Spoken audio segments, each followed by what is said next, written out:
கர்த்தராகிய இயேசு கிறிஸ்துவின் பரிசுத்த நாமம் மகிமைப்படுவதாக. இன்றைக்கான வேத பகுதி அப்போஸ்தலர் 22ஆம் அதிகாரம். வாசிக்க கேட்போம். சகோதரரே, பிதாக்களே, நான் இப்பொழுது உங்களுக்கு சொல்லப்போகிற நியாயங்களுக்கு செவி கொடுப்பீர்களாக என்றான்.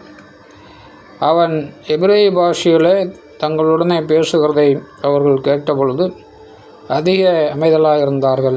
அப்பொழுது அவன், நான் யூதன், சிலிசியா நாட்டிலுள்ள தர்சு பட்டணத்தில் பிறந்து இந்த நகரத்தில் கமாலியலின் பாதத்தருகே வளர்ந்து முன்னோர்களுடைய வேத பிரமாணத்தின்படியே திட்டமாய் போதிக்கப்பட்டு இன்றைய தினம் நீங்கள் எல்லாரும் தேவனை குறித்து வைராக்கியம் உள்ளவர்களாய் இருக்கிறது போல நானும் வைராக்கியமுள்ளவனாயிருந்தேன்.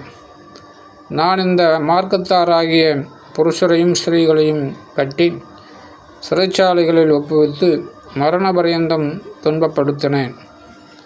அதற்கு பிரதான ஆசாரியரும் மூப்பர் யாவரும் சாட்சி கொடுப்பார்கள்.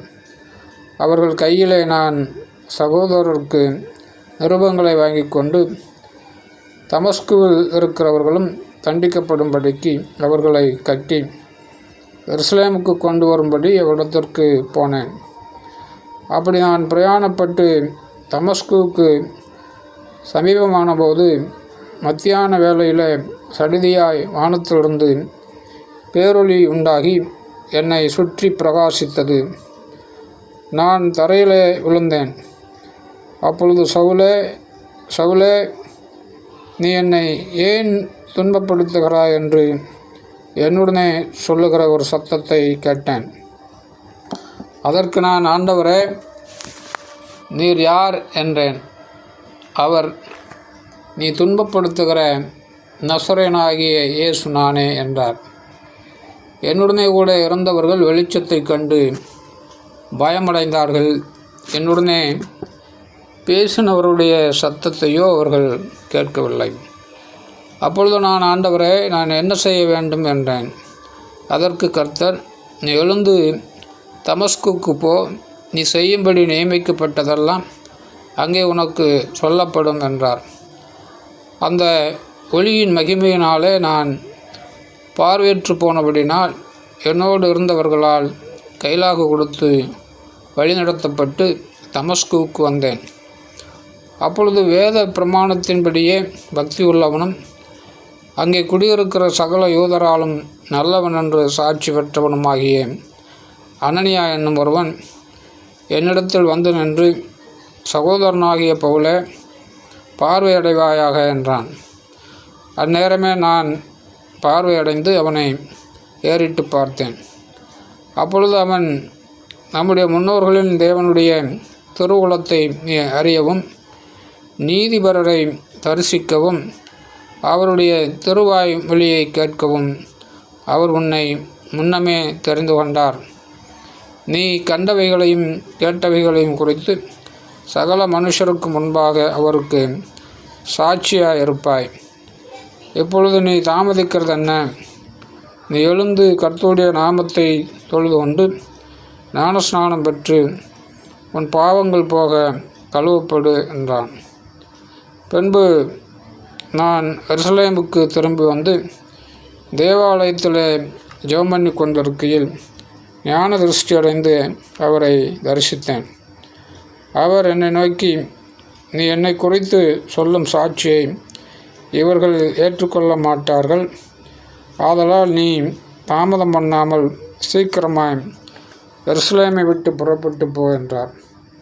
அதற்கு நான், ஆண்டவரே, உம்மிடத்தில் விசுவாசமாக இருக்கிறவர்களை நான் காவலில் வைத்து ஜப ஆலயங்களில் அடித்ததையும் உம்முடைய சாட்சியாகிய ஸ்தேவானுடைய இரத்தம் சிந்தப்படுகிற போது நானும் அருகே நின்று அவனை கொலை செய்வதற்கு சம்மதித்து அவனை கொலை செய்தவர்களின் வஸ்திரங்களை காத்து கொண்டிருந்ததையும் இவர்கள் அறிந்திருக்கிறார்களே என்றேன். அதற்கு அவர், நீ போ, நான் உன்னை தூரமாய் புரஜாதிகளிடத்தில் அனுப்புவேன் என்று சொன்னார் என்றான். இந்த வார்த்தை வரைக்கும் அவனுக்கு செவி கொடுத்தார்கள். பின்பு, இப்படிப்பட்டவனை பூமியிலிருந்து அகற்ற வேண்டும், இவன் உயிரோடு இருக்கிறது நியாயமல்லவென்று மிகுந்த சத்தமிட்டு சொன்னார்கள். இவ்விதமாய் அவர்கள் கூக்குரலிட்டு தங்கள் மேல் வஸ்திரங்களை எறிந்துவிட்டு ஆகாயத்திலே புழுதியை தூற்றி கொண்டிருக்கையில் சேனாபதி அவனை கோட்டைக்குள்ளே கொண்டு வரும்படி கட்டளையிட்டு அவர்கள் அவனுக்கு விரோதமாய் இப்படி கூக்குரலிட்ட முகாந்தரத்தை அறியும்படிக்கு அவனை சவுக்கால் அடித்து விசாரிக்கச் சொன்னான்.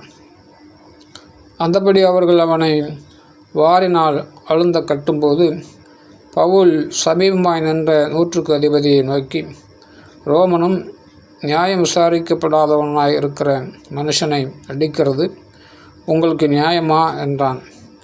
100க்கு அதிபதி அதை கேட்டு சேனாபதியின் இடத்திற்கு போய் அதை அறிவித்து, நீர் செய்யப்போகிறதை குறித்து எச்சரிக்கையாயிரும், இந்த மனுஷன் ரோமன் என்றான். அப்பொழுது சேனாபதி பவுலின் இடத்தில் வந்து, நீ ரோமனா, எனக்கு சொல் என்றான். அதற்கு அவன், நான் ரோமன்தான் என்றான்.